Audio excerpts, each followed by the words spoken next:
मेरे साथ होकर भी तू जुदा सी लगती हो, मुझसे ही नहीं शायद खुद से खफा भी लगती हो।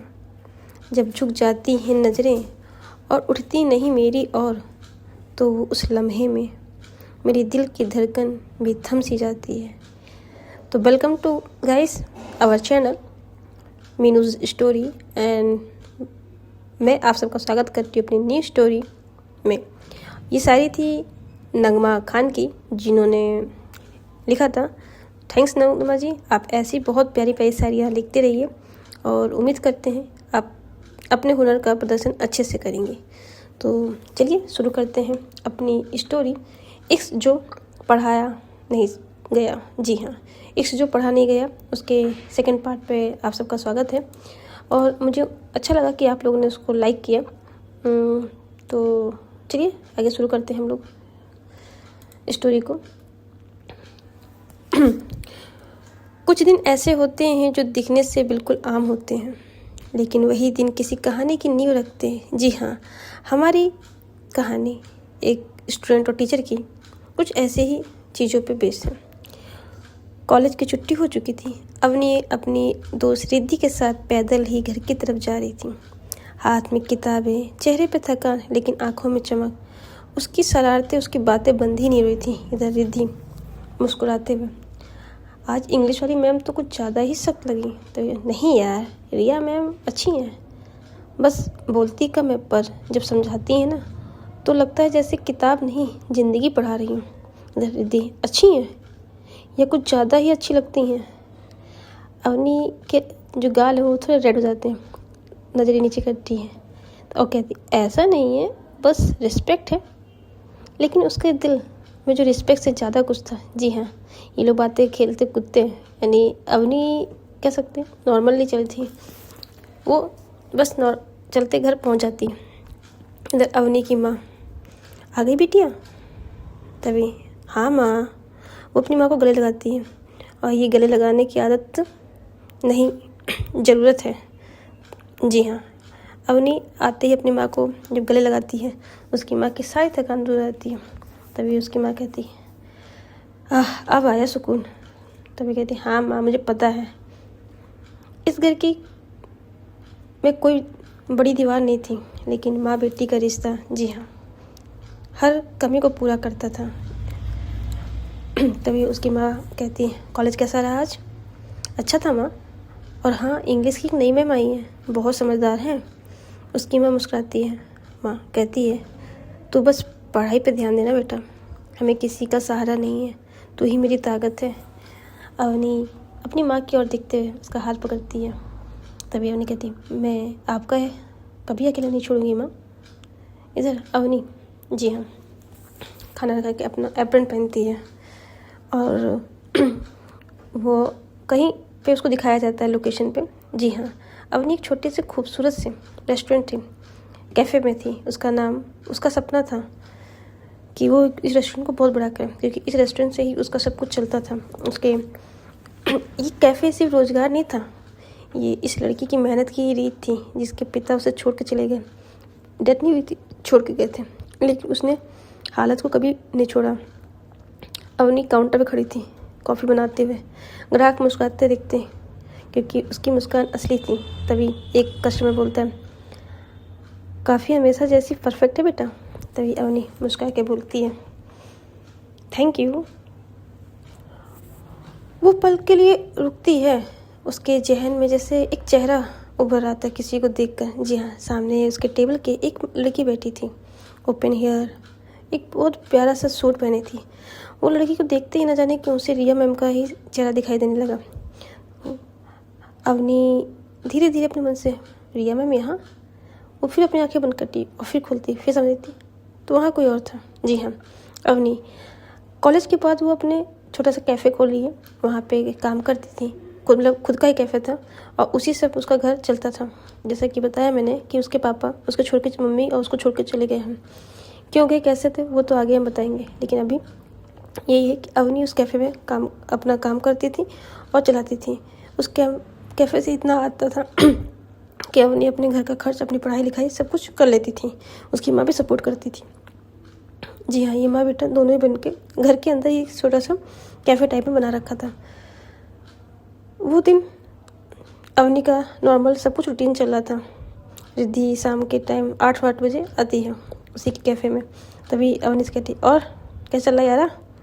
तभी अवनी कहती, कॉफ़ी पिलाऊँ? तभी रिद्धि कहती, हाँ यार, सर दर्द बहुत हो रहा है। तभी सोचा कि चल सुकून की खुराक ले लेते हैं। तभी दोनों हंसते हैं। तभी उसकी माँ, बेटा कैसी है? नमस्ते आंटी, ठीक हूँ। और आप बताइए कैसे हैं? और कैसे चला कैफ़े? बहुत बढ़िया बेटा, आप सबका है हेल्प जिसने सपोर्ट किया। क्या आंटी, ये तो अपनी हमारी अवनी का मेहनत है जो कैफ़े को इतनी दूरी तो उठा लाई है। देखना ये एक दिन इस कैफ़े को और ऊंचा बनाएगी। तभी कहती है अवनी, कहती क्यों नहीं, मैं इस कैफ़े का नाम रखूँगी सपना कैफ़े। जी हाँ, ये हमारा और मेरी माँ का कैफ़े है, इसका नाम सपना कैफ़े रखेंगे। तभी उधर से जब उसकी माँ अंदर चली जाती है तो रिद्धि अवनी के पास आते उसे कंधे पे मारती है, और कैसा, कहीं ख्याल में आई तो नहीं? कौन? अरे वही हमारी टीचर। तभी जो अवनी है उसके फिर गाल, तभी नोटिस करती, यार मैं जब भी अवनी मैम, रिया मैम का नाम लेती हूँ तेरे गाल लाल हो जाते हैं, क्या बात है? अरे कुछ नहीं, पता नहीं, कुछ तो है बेटा, मुझे बताएगी ना? तभी वो अवनी कहती, अरे यार बता दूंगी, कुछ सब्र तो कर तू, ऐसा कुछ नहीं है मैम, है रिस्पेक्ट है, रिस्पेक्ट ही है ना, कुछ और तो नहीं। रिद्धि बहुत हो गया, चल ठीक है कॉफ़ी पिला। ये दोनों आते हैं, एक टेबल रोज पे बैठते हैं और कॉफ़ी पीने लगते हैं और इधर उधर की बातें करने लगते हैं। ये दिन इन सब का ऐसे चला जाता है। अवनी रिद्धि को उसका घर छोड़ के आती है अपनी बाइक से, और फिर घर आती है, माँ सब कुछ समेट करती है, कैफ़े बंद करती है और नॉर्मल सब कुछ ख़त्म हो जाता है। हर लड़की की ज़िंदगी में एक ऐसा पल जरूर आता है, हर की बात नहीं कर सकती, लेकिन कुछ लड़कियों की ज़िंदगी में ऐसा पल आता है कि वो किसी को बार बार ना बोलती हैं, लेकिन सामने वाला ना सुनना ही नहीं चाहता है। जी हाँ, कॉलेज का दूसरा दिन, सब कुछ नॉर्मल। अवनी और रिद्धि हंसते गाते दोनों साथ में, दोनों ही बचपन के ही दोस्त हैं, क्योंकि दोनों ही बचपन से ही एक साथ एक ही कॉलेज में एक ही सब कुछ कर रहे थे, तो ये लोग दोस्त जो थे वो पक्के थे। तभी अवनी कहती, और बता कैसा रहा कल का दिन? रिद्धि कहती, क्या यार, पापा बहुत गुस्सा आ रहे थे। क्यों? वो मेरी शादी की बात कर रहे हैं। शादी की बात अभी? कह रहे कुछ करना तो है नहीं, जो अब तो तू शादी ही कर ले। तभी अवनी कहती, हाँ यार चल, इसी बहाने मुझे पार्टी मिल जाएगी। अवनी उसको कंधे मारती, क्या यार तू भी ना, मैंने कहा तू सपोर्ट करेगी शायद मेरे, तू।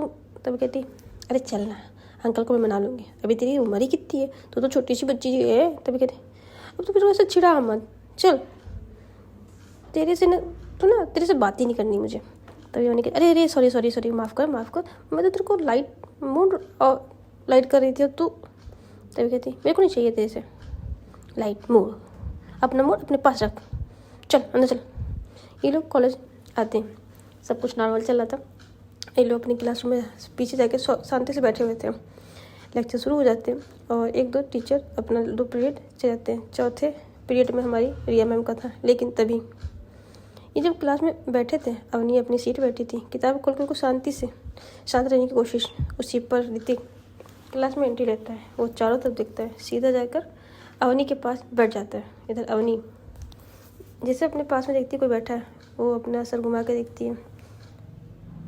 ऋतिक उसको ही बस देख ही रहता है जैसे अवनी देखती है। तभी ऋतिक, मैंने पहले कहा था प्लीज़ यहाँ मत बैठो। तभी ऋतिक मुस्कुराते हुए, इतना गुस्सा क्यों करती है अवनी, एक ना एक दिन तो तुम मान ही जाओगी। और मैं ऋतिक कपूर हूँ, मुझे किसी ने ना, मैंने कभी सुना ही नहीं ना, क्या होता है मुझे पता ही नहीं। जो मुझे चीज़ पसंद है वो मेरी होती है, और नहीं पसंद होती है तो भी मेरी ही होती है। तभी, नहीं मैंने मना कर दिया, अब उठ जाओ यहाँ से। ऋतिक हंसता है, लेकिन सब कुछ मजाक में ले रहा था उसकी बातों को। इधर, इतनी जल्दी हार मानने वाला मैं तो नहीं हूँ, मुझे यहीं बैठना है, और मैं तुमसे कह रहा हूँ मैं शराफत से, मैं तुमसे प्यार करता हूँ। अवनी की आंखों में परेशानी साफ दिखती थी, वो अपनी कुर्सी पीछे थोड़ी खिसकाती है, और वो उठने ही वाली थी कि दरवाज़ा फिर से खुलता है। रिया मैम अंदर आती हैं, पूरा क्लास खड़ा हो जाता है। इधर सभी स्टूडेंट बोलते हैं गुड मॉर्निंग मैम, सभी। तभी रिया, गुड मॉर्निंग, बैठिए। रिया पढ़ना शुरू करती है। ब्लैक बोर्ड पे लिखते हुए अचानक कुछ समझा रही थी तो उसकी नज़र पीछे चली जाती है। वो देखती है अवनी असहज है और ऋतिक उसकी तरफ ज़रूरत से ज़्यादा झुका हुआ है। जी हाँ, रिया नोटिस करती है। तभी यू बैक बेंच। तभी वो लोग व्हाट्स द प्रॉब्लम देयर। पूरी क्लास चुप। Hrithik nothing ma'am. इधर रिया सीधे अवनी को देखती है। अवनी की आंखें नीचे रहती हैं। तभी Riya you are disturbing her right. Hrithik चुप। Why are sitting here, did she ask you. जैसे रिया इतना बोलती है ऋतिक कुछ नहीं बोल पाता है। इधर सीट चेंज करो now, seat change now. Hrithik घबराता है। वो अपनी सीट बदल के आगे चला जाता है। इधर Riya and remember one thing, when someone say no it's mean no. पूरी क्लास में सन्नाटा, एकदम सन्नाटा। जी हाँ। इधर रिया फिर से पढ़ाना शुरू करती है, लेकिन एक पल के लिए उसकी नज़र फिर अवनी पे मिलती है। अवनी हल्की सी सांस छोड़ती है, जिससे उसकी आंखों में अब सुकून आ गया। रिया की आंखों में कुछ अनकहा सा था। अवनी के लिए ये सिर्फ एक क्लास नहीं थी, ये पहला मौका था जब किसी ने उसका ना को सुना। रिया के लिए ये सिर्फ एक स्टूडेंट थी, जो एक स्टूडेंट की प्रॉब्लम वो नॉर्मल उसने सॉल्व करने की कोशिश की। रिया अपनी क्लास ले रही थी और फिर क्लास ख़त्म करते ही लास्ट में बोलती हैं, आप लोग भले ही बड़े हो चुके हैं, अडल्ट होंगे, बट मैं आपको एक चीज़ बता दूं, मैनर्स इज़ वेरी इम्पॉर्टेंट। आप चाहो आप किसी भी चाह सकते हो, किसी से भी प्यार कर सकते हो। हमारा इंग्लिश लिटरेचर भी यही सिखाता है हमें। लेकिन हमारे जो कह सकते हैं कैरेक्टर थे, जूलियट, ये सब लोग, वो प्यार को प्यार समझते थे, ज़बरदस्ती नहीं। और क्योंकि हम लिटरेचर के स्टूडेंट हैं तो हमें शायद उसकी डेफिनेशन आनी चाहिए। और मैं अपने सभी स्टूडेंट से उम्मीद करती हूँ कि उन्हें सारी चीज़ें पता होनी चाहिए। एक चीज़ और, जब कोई लड़की आपको ना बोले, इट्स मीन्स वो ना ही होती है। आप उसे ज़बरदस्ती किसी तरह से उसे हथियाने की कोशिश ना करें। इससे दो चीज़ें ख़राब हो जाती हैं। पहली, उस लड़की की पूरी आज़ादी, और दूसरी, भले ही तुम उस वक्त उसे पालो, लेकिन वो जो प्यार तुम चाहते हो वो नहीं मिलेगा। तो गाइस, ये चीज़ ध्यान रखें। आप स्टूडेंट, आप लोग ध्यान रखें। आप लोग अडल्ट हैं, मुझे हमें पता है, लेकिन प्लीज़, प्यार किसी चीज़ का मोहताज नहीं होता है। प्यार सब कुछ है। वो खुद में एक हसीन पल है, आप उसे एंजॉय कीजिए, पर किसी के ना का मतलब ना, ज़बरदस्ती से नहीं। कोशिश कीजिए आप उस लायक होने कि लोग खुद ही खुद आपसे प्यार करना सीख लें। तो गाइस, क्लास को ही ख़त्म करते। सॉरी फिर गाइस नहीं।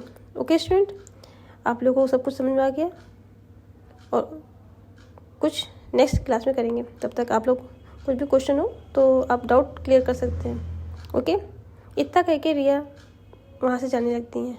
इधर अवनी, वो बस रिया मैम को बातों को नोट कर रही थी। इधर रिद्धि, अभी यार मैम ने तो क्या क्लास दी ऋतिक की, इतने दिन से हम लोग सोच रहे थे लेकिन हम लोग से कुछ नहीं हुआ। तभी अवनी कहती, कुछ तो है मैम ने एक पल नहीं लगाया।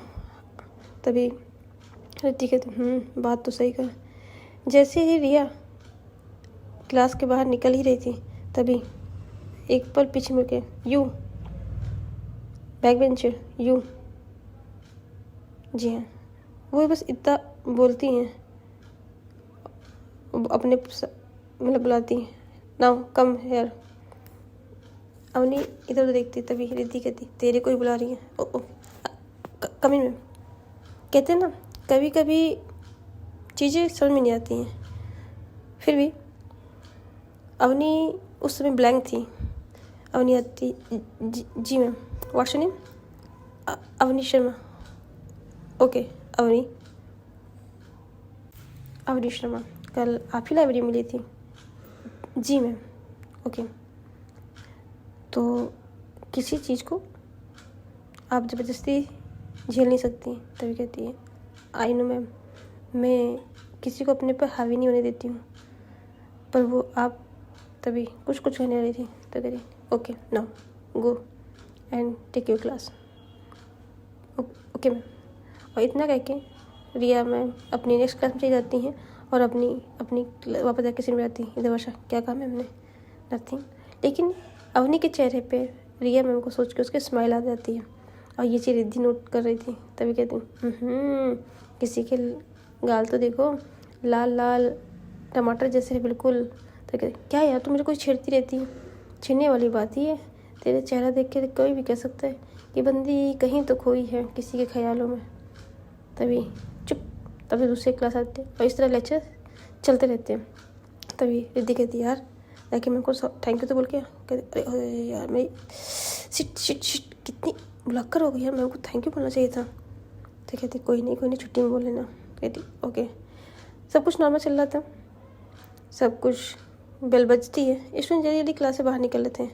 इधर ऋतिक भी जाते जाते पीछे मुड़ के अवनी को घूरता है, लेकिन इस बार कुछ कहने की उसकी हिम्मत नहीं हो रही थी। जी हाँ, लेकिन वो फिर भी दांत पिसते हुए बाहर निकल आता है। अवनी अपनी सीट पर बैठी थी, किताबें समेट रही थी, लेकिन हाथ उसके भी काम पे थे थोड़े से। ये कहीं ऋतिक बाहर कुछ ऐसा कुछ।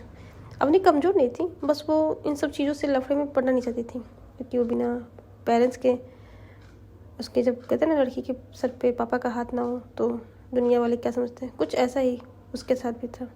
दिखने में जितनी बोल्ड थी अंदर से उतनी टूटी हुई थी। जी हाँ, वो नॉर्मल सब कुछ करके बस वो क्लासरूम से निकल। इधर रिया मैम अपने किसी क्लास से मतलब डैशबोर्ड साफ करके बस वो उस क्लास से निकल रही थी। इधर वो स्टाफ रूम की तरफ धीरे धीरे जा रही थी, हाथ में 1-2 कॉपी और चौक एंड डस्टर हाथ में था। वो बड़े प्यार से अपने धीरे धीरे स्टाफ रूम की तरफ बढ़ रही थी। इधर सामने जैसे वो कहते ना क्लास रूम से निकल रही तो सारी क्लास दिखती रहती है, उधर ही अवनी की भी क्लास थी। इधर जैसे ही रिया मैम आ रही थी अपनी क्लास से निकल ही रही थी, दोनों की टक्कर हो जाती थी। तभी रिया सॉरी तभी अवनी सॉरी मैम। वो जल्दी मैम की जो चीज़ें गिरी उठाती है। इधर वर्षा रिद्धि भी फटाफट उठाती है। सॉरी क्या यार देख नहीं चल पाती, सॉरी मैम। तभी जब वो रिया सब कुछ अवनी सब कुछ उठा के रिया को देती है, तभी कहती है सॉरी मैम मैंने देखा नहीं। रिया कुछ नहीं बोलती, बस वो जाने वाली थी। तभी फिर सामने मैम सॉरी प्लीज़ सॉरी। तभी रिया कहती है Avni you can go. Avni लेकिन खड़ी रहती है। फिर रिया कहती है गो नाउ। तभी अवनी कहती कुछ कहना चाहती हूँ। तभी रिया कहती है कहो। रिया मुझे देख रही थी, इसे आंखों में सच्चा आभार, लेकिन हिम्मत ही नहीं जुटा पाई थी मैम को कहने के लिए। तभी धीरे थैंक यू मैम। रिया उसकी आंखों में देखती है, वो समझ जाती है ये सिर्फ थैंक यू नहीं। जी हाँ। तभी रिया नॉर्मल और वही प्रोफेशनल लैंग्वेज में you don't have to thanks me. अगर कोई तुम्हें असहज करे तो बताना है, यू आर सेफ है। अवनी उसकी की आंखें भरती हैं उसे यस मैम, बस वो इतना बोलती हैं। रिया मैम वापस अपने स्टाफ रूम के तरफ जाती, लेकिन अवनी मुड़ कर जाने लगती है, फिर रुकती है, फिर एक बार पीछे से देखती है। रिया अंदर जा चुकी थी, लेकिन जैसे अवनी के लिए कुछ सेकंड जैसे पूरी दुनिया रुक गई हो। जी हाँ, वो रिया मैम जब स्टाफ के रूम के अंदर चली जाती तब वो आगे देखती। इधर रिद्धि भाई तू तो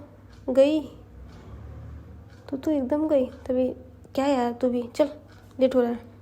कहती चल जल्दी से। ये दोनों वहाँ से निकलते हैं। इधर वो दिन अवनी के चेहरे पे अलग ही सुकून था। किसी टीचर से डर नहीं, उसने टीचर के रूप में अपना एक दोस्त देखा था। जी हाँ, रिया ने पहली बार स्टूडेंट की तरह, ऐसा नहीं कि उसने नहीं, वो भी कुछ नोट तो की थी, लेकिन वो कहना नहीं चाहती थी। जी हाँ, इधर सब कुछ नॉर्मल। रिया अपने घर जाती है। अपने घर पर जब जाती है तो उसके घर पर उसके भैया भाभी और एक छोटा सा बच्चा था जी हाँ, जो कि जैसे ही रिया अपने घर पहुंचती है और बुआ आ गई, बुआ आ गई, और उसे बहुत तेज़ से हक कर लेती, बुआ मेरे लिए चॉकलेट लाई। इधर रिया, बच्चा लाई हूँ, मैं कैसे भूल सकती हूँ कि मेरा एक छोटा सा प्यारा सा बच्चा जो मेरा वेट कर रहा होगा। इधर उसके भाई आते हैं, या रिया तो इतनी चॉकलेट क्यों लाती है इसको। तभी उसकी भाभी कहती चाहती है कि ख़राब हो जाए, उसके दांत वात बीमार पड़ जाए। तभी उसका भाई, क्या है, एक तो प्यार करती हो तुम, हाँ ऐसे ही प्यार कर सकती है, बाकी तो कुछ समझ तो सकती नहीं है। जी हाँ, रिया की भाभी रिया से बहुत चिढ़ती थी क्योंकि वो अभी भी उन्हीं के साथ रहती है। रिया के पास मम्मी पापा जा चुके थे, बस एक भैया भाभी ही थे जिसके सहारे रिया वहाँ रहती थी। रिया के चेहरे से कोई बता नहीं सकता था, उसके लाइफ में भी बहुत सारी दिक्कतें थी। रिया कहती कोई बात नहीं भैया, भाभी तो ऐसे कहती रहती हैं, मैं फ्रेश होने जा रही हूँ। तभी महारानी की तरह आई हो, जाके फ्रेश हो जाओ, आना खाना खा लेना, और बस हम तो हैं ही नौकर, हम तो बनाते रहते थे। तभी उसके कहते क्या है, तुम समझती क्यों नहीं हो, मेरी बहन है, वो दिन भर लगती रहती, काम करती रहती, फिर भी तुम्हें सुकून नहीं है। हाँ मैं तो यहाँ आराम करती हूँ, आराम, बस थाली तोड़ रही हूँ, रोटी तोड़ती बैठ के, तुम्हारी बहन ही सब कुछ करती है। इधर भैया भाभी मैं आती हूँ, बस फिर कपड़े चेंज कर लो, आती हूँ, आप बैठो। आई बड़ी ढकोसले करने वाली। वो अपने रूम में आती है, रूम का गेट बंद करती है और गेट के बगल बैठ के ही बस न जाने क्यों उसकी आंखों में अब वो नमी आ चुकी थी। बाहर कितने सख्त होने के बाद अंदर उसकी आंखों में जो नमी आती है वो उसको झुझोड़ के तोड़ देते। तभी उसके दरवाजे नॉक होता है, बुआ बुआ गेट खोलो बुआ। जी हाँ, राहुल, उसका बच्चे का नाम राहुल था। तभी कहते हाँ राहुल, मैं कपड़े चेंज किया रही हूँ, बुआ प्लीज़ गेट खोलो ना। वो गेट खोलती है, राहुल अंदर आता है, फिर वो अपने छोटे छोटे हाथों से गेट बंद करता है, अपनी बुआ के पास बैठता है। बुआ, मम्मा ने कहा आप रो रहे थे। नहीं बच्चा, आंखों में कुछ चला गया था। बुआ, मम्मा ऐसी ही है, मम्मा गंदी है ना। तभी कहते नहीं बच्चू, वो गंदी नहीं है, वो बहुत प्यारी है, वो तुमसे प्यार करती है, इसीलिए चॉकलेट खाने का, चॉकलेट ज़्यादा खाने से दांत खराब होते हैं ना। कहते मैं लेकिन चॉकलेट खाऊंगा, सिर्फ एक, ओके। तभी कहते ये कहती ओके चलो मैं तैयार होकर दूँ, मैं ये बैठूँ आप तैयार हो जाओ। अरे भाई ठीक है, तुम यहाँ बैठो, मैं तैयार होकर आती हूँ। जी हाँ, एक राहुल ही था जिसके लिए रिया मुस्कुरा देती थी, नहीं तो घर में उसकी लाइफ एक जहर जैसी थी। उधर दूसरी तरफ हमारी अवनी और रिद्धि अपने अपने घर जाते हैं। इधर अवनी, वो पढ़ाई में बहुत तेज़ थी। जी हाँ, आती है, अपनी माँ के काम हाथ बटाती है और अपना लंच वंच करके वापस अपने काम में लग जाती है। जब तक कैफ़े में ज़्यादा भीड़ नहीं होती थी वो अपना पढ़ाई करती रहती थी। इधर रिद्धि अवनी को फ़ोन करती है, अवनी फ़ोन उठाती, हाँ रिद्धि बोल क्या हुआ। अरे यार तू क्या कर रही है। क्या यार, मैं अपने ही कैफ़े में हूँ, बता। अरे एक बहुत इमरजेंसी है, आएगी क्या। तभी कहती क्यों क्या हुआ। अरे आएगी क्या, बहुत इमरजेंसी है। कहती कहाँ पे बता। यहाँ पे। वो अपनी लोकेशन देती है, कहती आती हूँ 10 मिनट। वो अपनी जैकेट गॉगल कैप लगा के और निकलती है। जी हाँ, और बाइक पे स्टार्ट होकर उस जगह पे जाती है जहाँ पे रिद्धि ने उसकी लोकेशन भेजी थी। तभी कहती ये कुल मिला के 10 से 15 मिनट में लगता है उसको पहुँच जाती है। क्या हुआ इतनी देर यहाँ बुलाई, तुझे पता है ना। हाँ यार, लेकिन क्या लेकिन कुछ ज़रूरी था। बता। कहती है, तभी रिद्धि कहती वो देख, वो कुछ दिखा रही थी उधर रिया मैम एक मार्केट प्लेस पे थी, कुछ खरीद रही थी। पीछे कुछ लड़के, जी हाँ रिया मैम के पीछे कुछ लड़के उनसे कमेंटबाजी कर रहे थे। इधर कुछ कहते हैं, अरे हो अनारकली, थोड़ा हम भी देख लो। अरे दूसरा, अरे मैडम जी आप बस पढ़ाती रहेंगी कि हमें भी देखेंगी। तभी दूसरा, कमसिन कली, एक बार हमें भी बायोलॉजी पढ़ा दो ना मैम प्लीज़। कुछ ऐसी ऐसी बातें कर रहे थे। जैसे अवनी जब ये देखती है उसका खून खौल आता है। जी हाँ, अवनी सीधे आओ ना ताओ। अवनी वो कुछ नहीं देखती, वो डायरेक्ट जाती है और भाई साहब, जी हाँ, एक थमा दे देती उस आदमी को। दूसरा, तीसरा, चौथा, चारों को एक एक मार मारती है, चारों की गाल लाल। इधर वो रिद्धि जो सब कुछ देख के उसके मुंह के खुले खुले। इधर अवनी रिया को मैम का हाथ पकड़ती है और वहाँ से लेके आने लगती है। तभी, ओए तूने मारा कैसे? तेरी हिम्मत कैसे हुई हमें मारने की? दिखाऊँ कैसे हुई? एक बार और तू। तभी दूसरा कहता है, तू यहाँ से कैसे जाएगी? तभी अवनी कहती, ओके ठीक है, मैं देखना चाहती हूँ मैं यहाँ कैसे नहीं जाती हूँ। तभी ये चारों मिलके अवनी पे हमला ही करने वाले थे कि सामने से। जी हाँ, जैसे ये लोग हमला करने आते हैं, सामने से एक शख्स आता है। जी हाँ, डीआईजी सर आते हैं।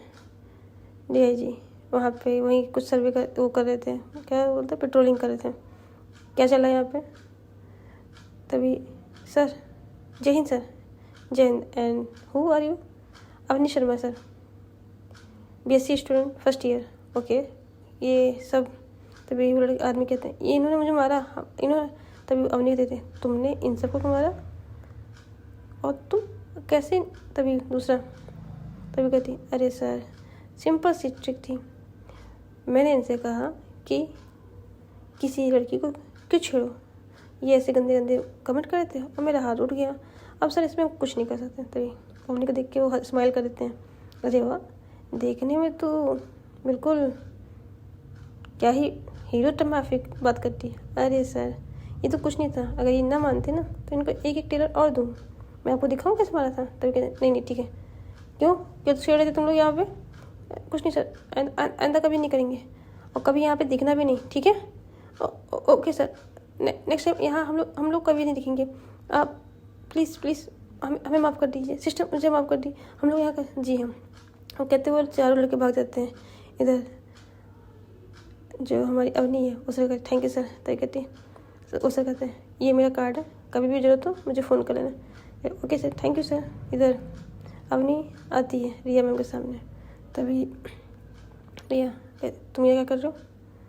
अरे कुछ नहीं मैम, हम लोग तो यहीं रहते हैं। आप ऐसे सुबह तो मुझे किसी ने ज्ञान दिया था, आप क्यों नहीं जवाब उठाया? तभी रिया कहती है, एक्सक्यूज़ मी, मैं तुम्हारी टीचर हूँ। तभी अवनी कहती है, टीचर आप स्कूल में हैं मैम, अभी मैंने आपकी हेल्प की। तभी वो कहती है, रिया मैम कहती है, ओके थैंक्स फॉर दिस, तो चलो घर जाओ। कहती, आप कैसे जाएंगी?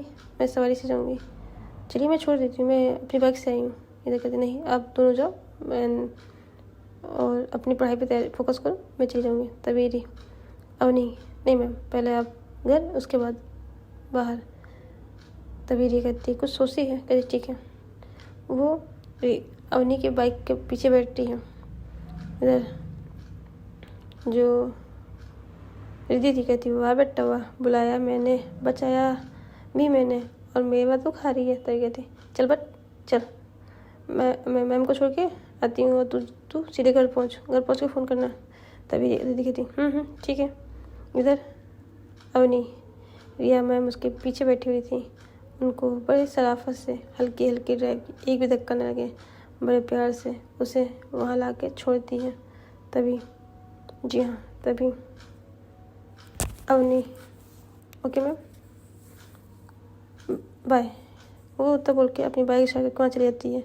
अवनी जब तक उसके चेहरा, उसके जो मतलब धुंधली नजर, तब तक रिया उसको बस एकटक देख ही रही थी। तभी अंदर से आवाज़ आती है, बुआ आ गई, बुआ आ गई। तभी, हाँ बुआ आ गई, चलो।